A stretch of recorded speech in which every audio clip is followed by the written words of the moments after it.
The Bible says, "Fill your hungry soul with what's good." When we eat, we share, we grow. Every meal is a chance to be fed and to feed someone else. Life is like cooking. When it works, it doesn't matter if the process is fancy or simple. Good food and a life well lived comes down to how much heart you put in.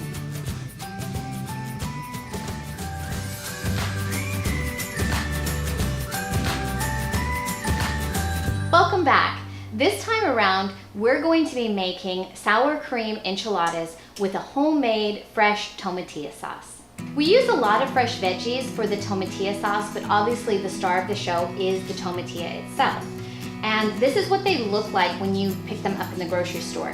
They have a really papery outside, and if you pull the paper apart, you're gonna see the inside of what the tomatillo looks like. You want to make sure that when you're picking them, that you get small, firm ones. You don't want squishy ones, and you don't want any discoloration. You want them bright and green and firm. So let's get started making this tomatillo sauce, and we'll get started roasting these vegetables. So you want to start with like a cookie sheet, and I always cover it in aluminum foil because you don't want to clean and you're roasting vegetables, and it's just an easier way when it's all said and done. So start with 3 or 4 cloves of garlic. Now you want the paper off of them, but you don't want them completely peeled because we're roasting them. So all you got to do is take the paper off, get the cloves, but you still want this and you still want this part attached. You still want the casing on them. Just put the tomatillas on whole, just place them around. Give them a little bit of space so that they roast really nicely. So when you're taking the paper off of the tomatilla, they can be a little sticky underneath. Don't be scared about that. Just give them a real good rinse underneath the water. You're gonna wanna rinse them and clean them off anyway, so just take that opportunity and get all that stuff off. The next veggie that we wanna prepare is we want to have a medium sweet onion, and it doesn't have to be precise. We're just gonna quarter this. And again, we just wanna take the outer paper off. Make sure it's all good. And just find a spot for it right on your cookie sheet. And this piece looks a little bit big, so we're gonna give it another cut. Just eyeball it, doesn't have to be perfect. The last veggie that we're gonna throw on the pan is a jalapeno. And this guy's pretty big, so I'm gonna just use about half of it. We wanna devein it and de-seed it. The seeds are where all the heat is, and so if you don't want it to be spicy, take the seeds and the veins out. The next thing that we want to do is just put a little bit of olive oil on top of this so it doesn't dry out, and we add a little bit of flavor. Not too much, just enough to coat a little bit of each of the veggies. Perfect. And then we're just gonna add a little bit of salt. I always salt everything. It just adds flavor at every stage, and you taste as you go along anyway, so you can adjust the seasonings.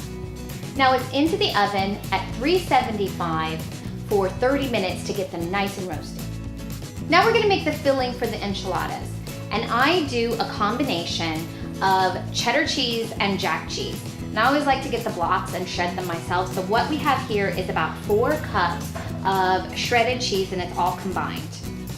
But for the mixture, we're gonna want to save about a cup to sprinkle on the top of the enchiladas. So just kind of eyeball it, and so it's usually about 3 handfuls or so. That's gonna look about 3 cups. And just put a little bit more in here. That looks about enough to save to put on top to make it really melty and cheesy. The next thing that we want to do is we want to add 2 cups of sour cream, or 16 ounces. So you can just pick up a tub of that, or if you have some extra in the fridge, but you want a total of 2 cups of sour cream. The next thing that I like to add is taco seasoning, and this is my own blend. Now you can go and buy a packet of it in the store, but this is super easy to make. I got a jar, you can get them at IKEA, you can probably even get them at your local grocery store, just an empty jar. And I'll put this recipe in the description box below underneath so that you can get it. But I just like to mix up a bunch of it. We love tacos, we love Mexican food around here, and so it's just really nice to have. And so I'm gonna use 3 teaspoons of my taco seasoning. Now we just wanna give that a really good mix. Oh, and you can smell that taco seasoning, and it's just, this makes a nice, really nice filling. Now, if you wanted to, you could add vegetables to this.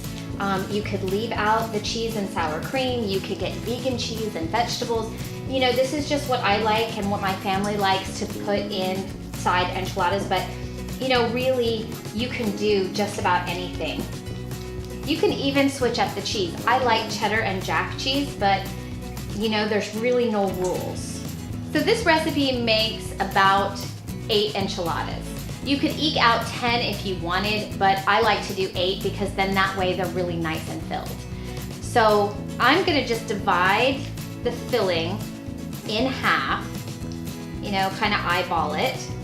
And then I'm gonna do that in half again. And then I'm gonna do that kind of in half again. So you have 8 portions right there, and you can kind of judge. I'm gonna take some filling. Put that inside. So I like to fold it in half, and then I like to bring it all the way back and then roll it like that, and then place it seam side down in the pan. So as I was getting ready to share this recipe, it may sound really obvious about what I was thinking about, but I was really thinking about what we fill our lives with. And obviously I'm filling the enchiladas, and yeah, it's a little bit corny and a little bit obvious, like I said, but the truth is that I think it's pretty profound to think about what we are filling our days with, what we're filling our lives with, and whether it is serving a greater purpose, and whether it's serving, you know, our goals in life and our mission in life. And I think it's one of those things that we go about our daily routine so much, and we get caught up in the grind, and we forget to think about what we're filling our time with, and even down to, you know, what kind of music are we listening to? Are we listening to music that are making us happy, or are we listening to music that's, you know, making us a little bit on edge? Or you know, are we watching TV that is educational, or are we doing something that is, yeah, I don't know, maybe a little bit gory that we don't need in that time? We get so caught up in the stuff that we do and the stuff that we are not paying attention to, that I just decided that I was gonna refocus about what I was filling my life with. And if you start to go back and say, this is why I'm choosing to have this in my life. This is why I choose to have these people in my life. This is why I choose to do this kind of work. You know, I do this show because it really does fill me. I love what I do. I love food. I love cooking. I love feeding people. And I love that we can have food be a spiritual part of our lives. And so that's what I try to fill my days with. I try to fill my days with random acts of kindness. I try to fill my days with good, solid work. So I ask you again, what are you filling your life with? Is it something that is moving you forward, or is it something that is keeping you in the same place on that hamster wheel just over and over and over again? Try to come out of your comfort zone and decide that you want to fill your life with something a little bit better. It doesn't have to be huge. It doesn't have to be earth-shattering. It can just be something that makes you feel just a little bit happier on the inside. Do a little bit more of that every day, and I guarantee that you're going to end up being happier and absolutely more fulfilled in your life.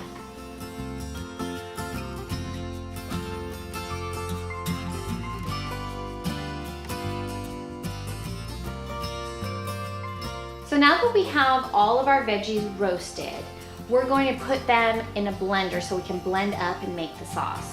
So be real careful because they're still a little bit hot.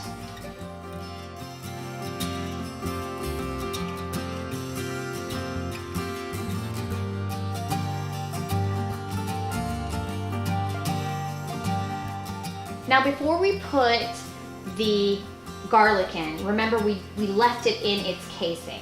So what you want to do is you just want to take a little paring knife and just cut off the very end right here.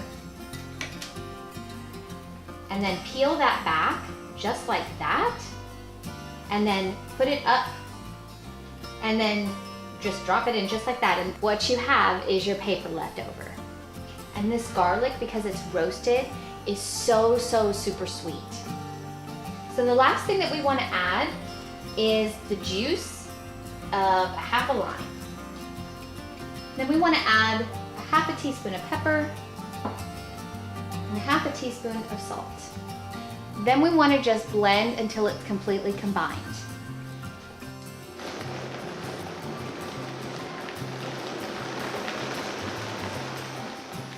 So now that it's all done, give your sauce a little bit of a taste, and if you need to add more salt or more pepper, you can absolutely do that. This is the proportion that works for my family, but you might like it a little bit more salty than we do, so feel free to add and season it to your taste.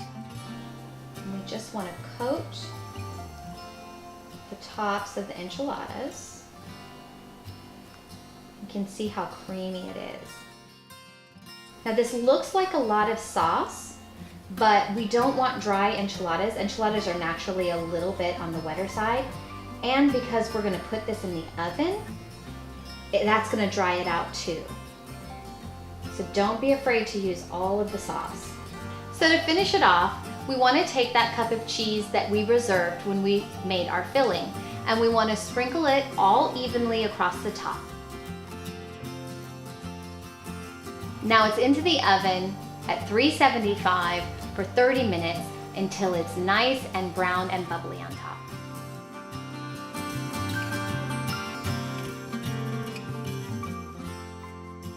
Thanks for watching. You can find the full recipe in the description box below. If you enjoyed this video, please give it a thumbs up and subscribe to our channel.